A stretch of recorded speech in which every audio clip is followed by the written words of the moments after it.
Ngasisu mukbang ama pore anauba ichini naw na igi video sa ahamba thengnabiba taradi subscribe like share nuksiba comment ama tawbiramo hanadagi jengba ichini naw na nuksina comment ama tawbiramo like tawbiramo chaba haurage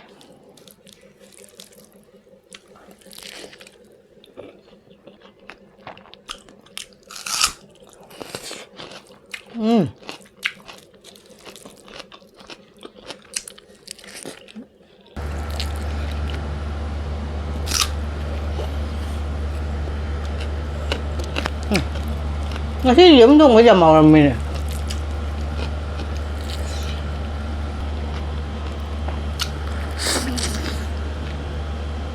Mayam ngasige yerum oina thongage yerum se phukatlage khara nganna thongge cha ngasidi sene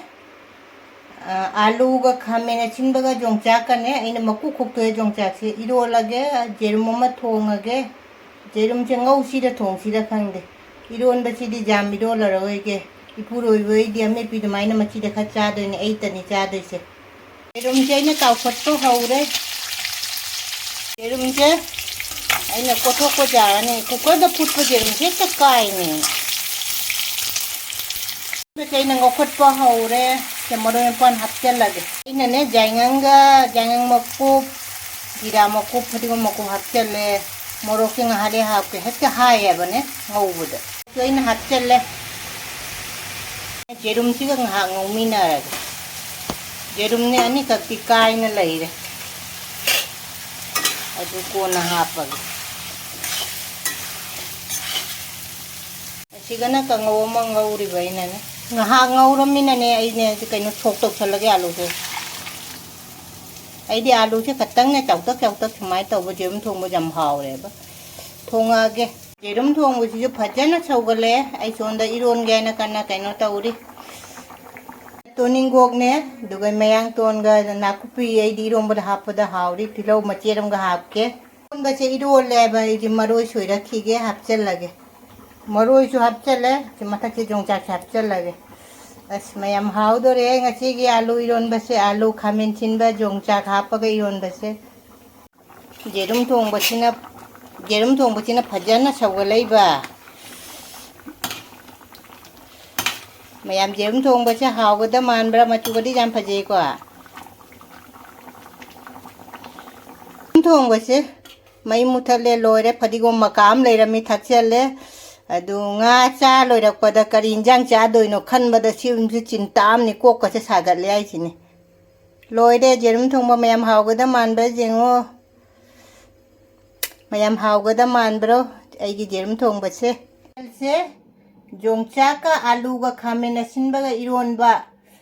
asina yerum Thongba ni aina mahi siga lokthoe asigana kangoma leire duga yerum ngaina siga lokthoe siga Saugri Thongba ma leire mathel di sitane mayam punamak rekhana ikokno na khoramjari ngasisu mukbang ama pore ngasigi mathel chidi mamang na mayam na loi ura poni ko aise Yongchak ka alu khamen chembi Eromba sigai haurage siga Eromba leire se kangoma le siga yerum leire se Saugri leire yerum gi mahi siga leire mayam kari na cha sige yerum thongame yerum oina chare se aise siga thamgrage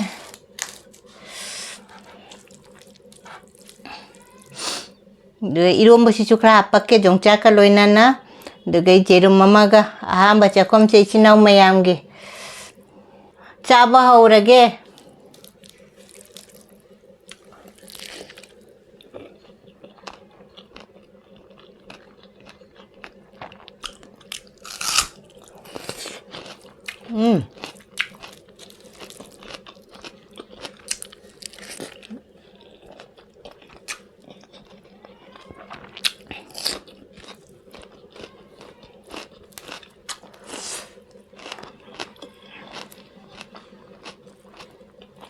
mai che si je muthalu re ba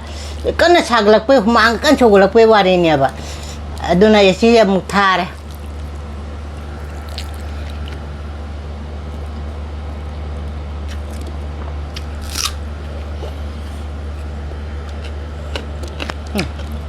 Ngashigi yerum thongba ꯌꯥꯝ ꯍꯥꯎꯔꯝꯃꯤꯅꯦ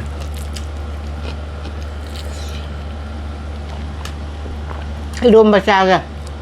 Yongchak ka mayam yawrꯝꯃꯤ Yongchak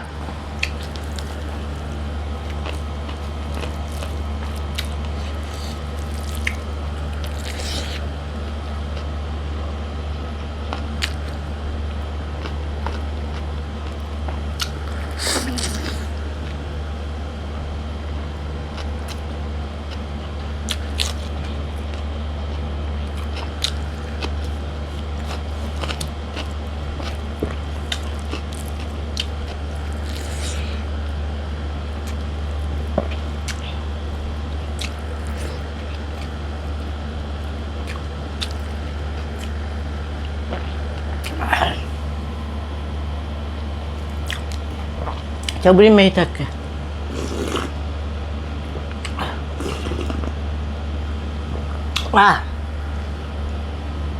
आवड़े Saugri में ही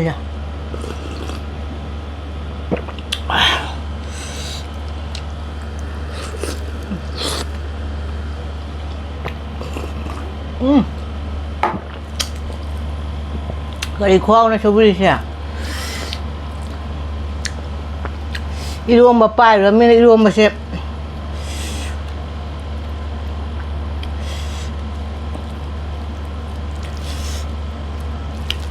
Eromba khupamside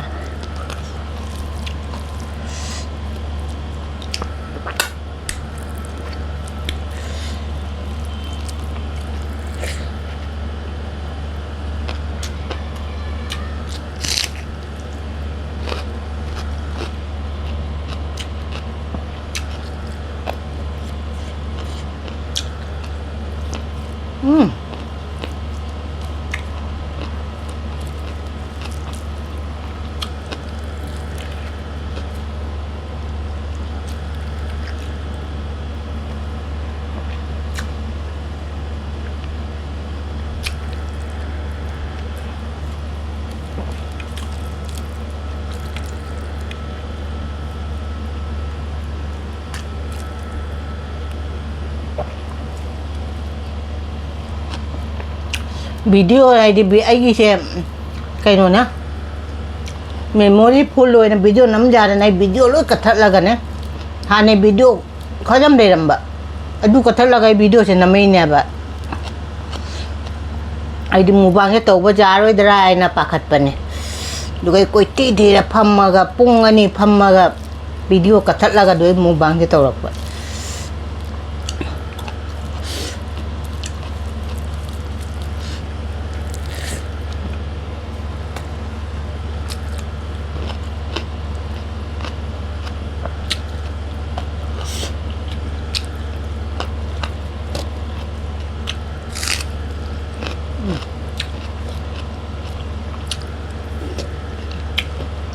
Yongchak thì hào đấy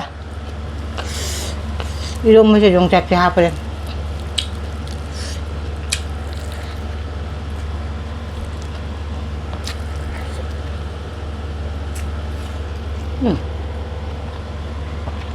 ang ngầu na maro na mahal pa niya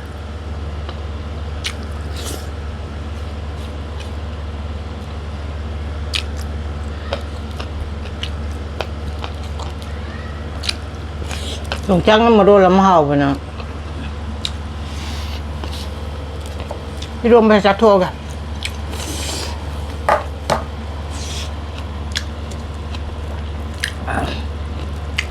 ấy đi Yongchak thì cần tắc tàu vật sao xin nào hào đấy bà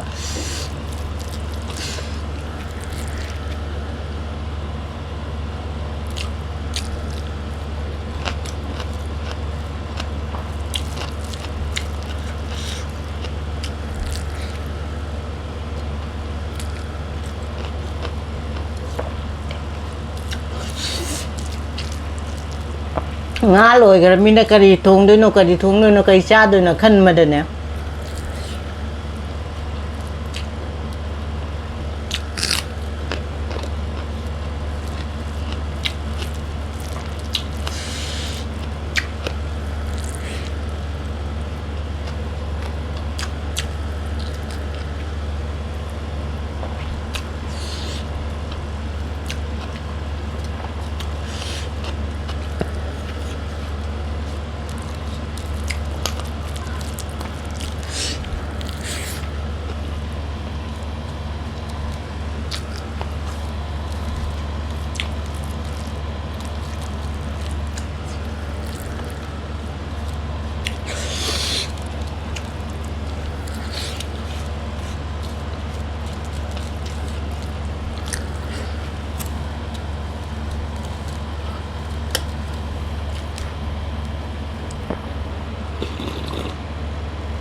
Yerum Thongba chaga. Yerum Thongba thelo chalaga.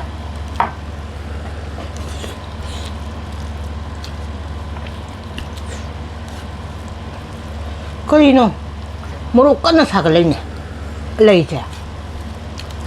Eromba de hai ma.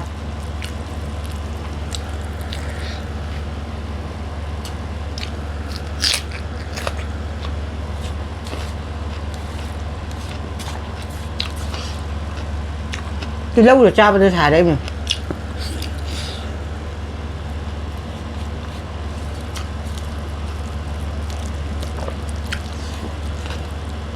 cái đi nó sử dụng của ông chị ạ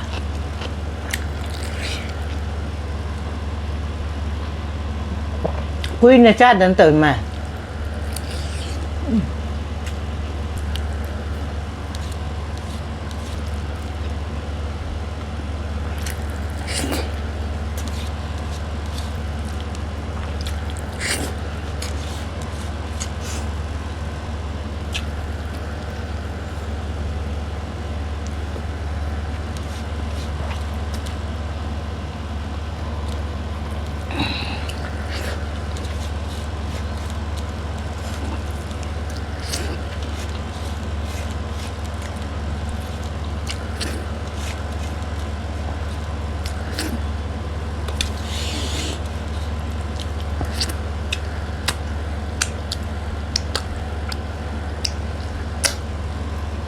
Yerum dia lo chalaga